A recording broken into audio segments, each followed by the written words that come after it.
Ok. Vlog de l'ascension, épisode 2. On est dimanche et dimanche c'est Front Lover. Let's go.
J'espère que ça va.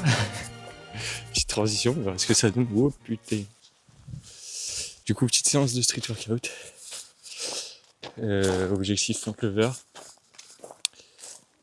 Avec une séance décomposée en 4 exercices. Faut savoir le premier, Front Lover tant bien que mal.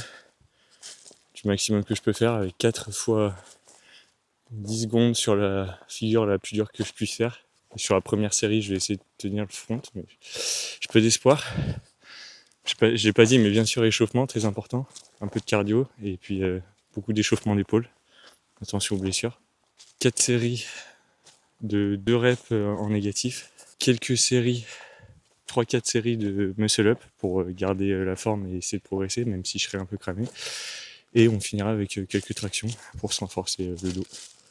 Et ce sera pas mal. Du coup, au niveau de l'échauffement, essentiellement, c'est l'échauffement des épaules. Si t'as un élastique, c'est toujours plus efficace. J'aime bien pour la coiffe des rotateurs. Bon, là, j'en ai pas, du coup, je fais un peu à l'arrache. Coude et un peu poignet. Après, c'est aussi ressenti en fonction de toi. S'il y a une articulation que tu sens un peu moins chaude que l'autre, ou si t'as une blessure, n'hésite pas à renforcer dessus. Et vu que j'ai pas d'élastique, là, après, je fais des... Je sais plus comment on appelle ça. Des rétractions des omoplates. En gros, je fais en sorte de relâcher complètement les épaules et d'abaisser les omoplates. Et ça permet de bien échauffer. Puis je finis par quelques tractions pour chauffer le dos.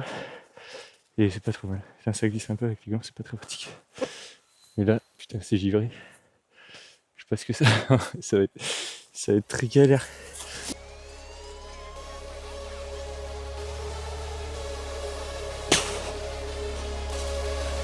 Hey Zoé, tu got.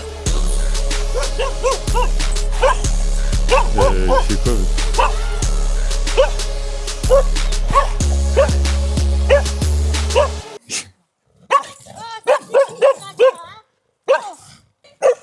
Je crois qu'il... Bah yes. Allez, on y retourne.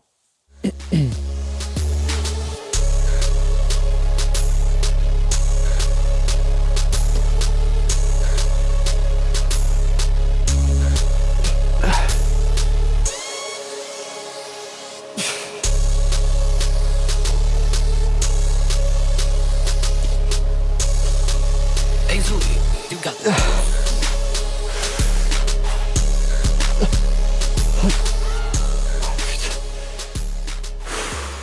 Ouais, ce qui est chaud avec le street workout, c'est que on s'en rend vite compte et puis tout le monde est au courant en fait, mais c'est dur.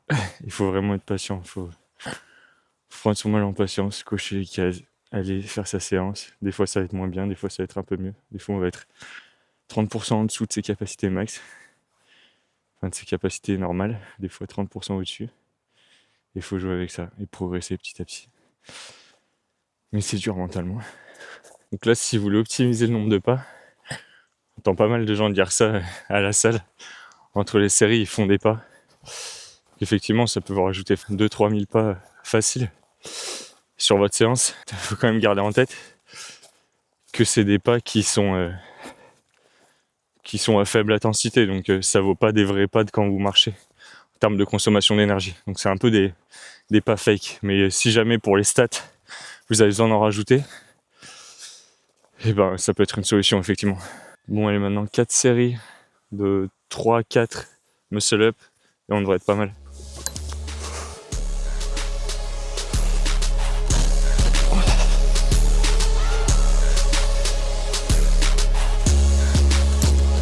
Putain, j'ai pas rien. Ouais. Faux départ. Putain. Je sais pas pourquoi j'arrive pas. On va attendre un peu encore. Je vais me délester un peu, on va voir si ça marche mieux. Mais je crois que je me suis cramé sur les front levers. Enfin, les front levers. Et faire quelques tractions pour me remettre les connexions peut-être.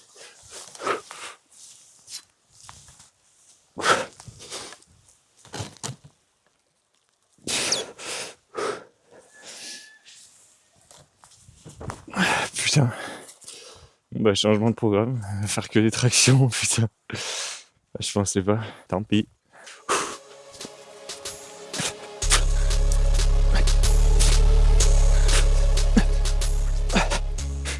Je suis vraiment explosé. Je pense que vu que les fêtes sont passées par là, ça m'a un peu alourdi. Et puis je perds en force. Putain, c'est dramatique. Puis ça va peut-être mieux la prochaine fois. Mais c'est pas rassurant. On y retourne.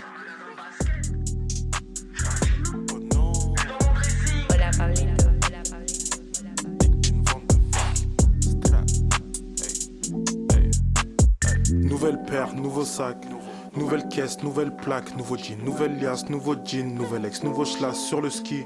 Nouvelle paire, nouveau sac, nouvelle caisse. Parle